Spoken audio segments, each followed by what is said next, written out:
Hello DC fans, welcome back to my channel Dastaan TV. तो Robert Pattinson की Batman movie finally मैंने देख ली। Actually मैं तो सुबह का ही शो जाने वाला था IMAX 2D इंग्लिश वर्जन, लेकिन अनफॉर्चुनेटली पूरे तरीके से शो जो था वो सोल्ड आउट था, इसलिए बाद का ही शो मुझे मिला। इसलिए रिव्यू थोड़ा देर से आ रहा है। कोशिश करूंगा कि ये रिव्यू स्पॉइलर फ्री रहे।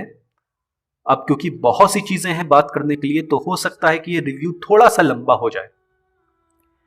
सबसे पहले गाइस मैं आपको बताऊंगा कि मुझे इस मूवी की बेस्ट चीज क्या लगी।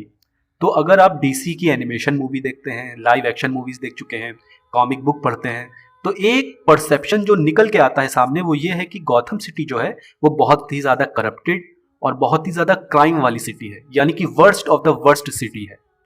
लेकिन बैटमैन की जितनी भी लाइव एक्शन मूवीज आई हैं, उन्होंने कभी हमें ग्रास रूट लेवल या स्ट्रीट लेवल पे जाके ये नहीं दिखाया कि गॉथम इतना ज्यादा करप्टेड क्यों है या गॉथम कितना करप्टेड है। माइकल कीटन की जो बैटमैन है 1989 की और डार्क नाइट ट्रिलॉजी है, उसने हमें केवल एक तरीके से एक सरफेस शो की थी कि क्राइम लॉर्ड्स या माफिया लॉर्ड्स का बोलबाला है गॉथम में। लेकिन किसी भी बैटमैन की लाइव एक्शन मूवी ने कभी, जैसा कि मैं कह रहा हूं ना, कि स्ट्रीट लेवल पे जाके गॉथम सिटी की क्राइम को नहीं दिखाया। लेकिन रॉबर्ट पैटिंसन की जो बैटमैन मूवी है, ये हमको पूरे तरीके से गॉथम सिटी का डीप डाइव लेके जाती है एकदम स्ट्रीट लेवल पे, और हमको दिखाती है कि सिटी कितनी ज्यादा करप्टेड है, यहाँ करप्शन कितना ज्यादा है। यानी कि जो मैंने कहा ना, वर्स्ट ऑफ द वर्स्ट, तो ऐसा हमको दिखाया गया है गॉथम सिटी। यानी कि जो रन टाइम मूवी का है 3 घंटे, उसका रीजन ही यही है। मैट रीव्स ने बहुत टाइम लेके कायदे से गॉथम सिटी के फ्रेमवर्क को स्टैब्लिश किया है। यानी कि गाइस, गॉथम सिटी में इतना ज्यादा क्राइम है, इतना ज्यादा करप्शन है कि मान लीजिए गॉथम एक रियल सिटी होता और बैटमैन उसमें क्राइम फाइट कर रहा होता, तो आप जाके बैटमैन से ये कहते हैं कि भैया इस सिटी का कुछ नहीं होने वाला है, तुम क्यों अपना टाइम बर्बाद कर रहे हो इस सिटी के पीछे। यानी इस लेवल का करप्शन है गॉथम सिटी में। और एक कहावत है ना कि हारी हुई जंग लड़ना, यानी कि फाइटिंग अ लूजिंग बैटल। तो सेम चीज बैटमैन के साथ भी यहां पे हो रही है कि वो एक हारी हुई जंग लड़ रहा है। और इसका अंदाजा आप इसी चीज से लगा सकते हैं कि जो रिडलर है इस मूवी का, वो हाई सोसाइटी वाले जो लोग हैं उनको मारता है और बहुत बुरी तरीके से मारता है।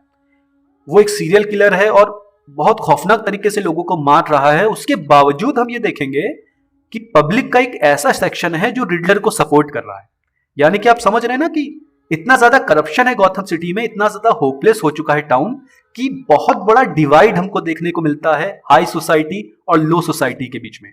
यानी लो सोसाइटी इसलिए खुश हो रही है क्योंकि हाई सोसाइटी का कोई आदमी मारा जा रहा है। यानी कि पूरे तरीके से एक होपलेस टाउन है गॉथम, यानी कि कोई भी उम्मीद नहीं है उस टाउन से। पॉल डैनो ने जो रिडलर का परफॉर्मेंस किया है बहुत अच्छा किया है, बहुत ज्यादा अंडररेटेड एक्टर है ये। अब मैं इनको बेस्ट ऑफ लक विशेस करूंगा इनके फ्यूचर के लिए। उम्मीद करूंगा कि इन्हें बहुत बड़े बड़े प्रोजेक्ट्स देखने को मिले। जेफरी राइट रोल प्ले करते हैं पुलिस ऑफिसर गॉर्डन का। जो गॉर्डन है वो इस यूनिवर्स में अभी कमिश्नर नहीं बना है, क्योंकि वो डायरेक्ट कमिश्नर नहीं बन गया था, वो पुलिस ऑफिसर पहले था। धीरे धीरे वो कमिश्नर बना है जाके प्रमोशन के बाद। तो इस यूनिवर्स में वो अभी भी एक पुलिस वाला है, और उन कुछ चुनिंदा पुलिस वालों में से है जो अभी भी ऑनेस्ट हैं। यानी कि गॉथम सिटी का पुलिस डिपार्टमेंट पूरे तरीके से करप्टेड है। बैटमैन गॉर्डन के साथ वर्क करता है और रिडलर का जो सो कॉल्ड एक प्लान है उसको टेक डाउन करता है। ईमानदारी से कहूँ, जेफरी राइट की मैंने कोई भी मूवी आज तक नहीं देखी है, ये फर्स्ट मूवी है जो मैंने उनकी देखी है, लेकिन बहुत अच्छे एक्टर हैं वो। ज़ोई क्रेविट्स की मैं बात करता हूँ, कैटवुमन की, तो बहुत अच्छा परफॉर्मेंस उन्होंने दिया है। और कैटवुमन के कैरेक्टर के बारे में आप जानते हैं, वो एक डार्क कैरेक्टर तो है, लेकिन उसके जो डायलॉग्स हैं उनमें हमेशा आपको एक डार्क ह्यूमर देखने को मिलेगा।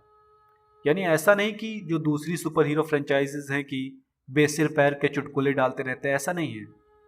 कोई टेंस्ड सिचुएशन चल रही है, कोई फाइट वाली सिचुएशन चल रही है, वहां पे उसके डायलॉग्स के बीच में एक डार्क ह्यूमर रहता है। तो जो ऑडियंस मूवी देखती है वो हंसी भी आ सकती है उसको कुछ जगहों पर। यानी कि एक कहते हैं ना कि एक dark tone with a dark humour, तो उस तरीके से पोर्ट्रे किया है ज़ोई क्रेविट्स ने अपने कैरेक्टर को, और बहुत अच्छा परफॉर्मेंस है ज़ोई क्रेविट्स का।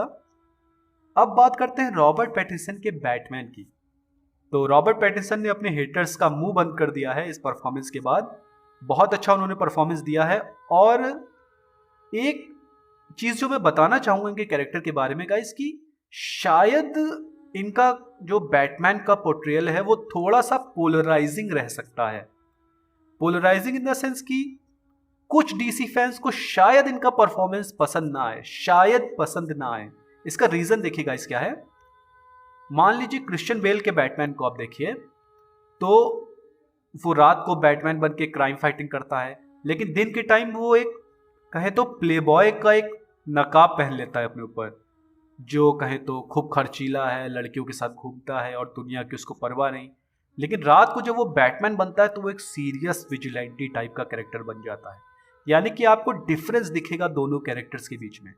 लेकिन रॉबर्ट पैटिंसन की जो बैटमैन है, इसमें ब्रूस वेन और बैटमैन के बीच में आपको डिफरेंस ज्यादा नहीं दिखेगा।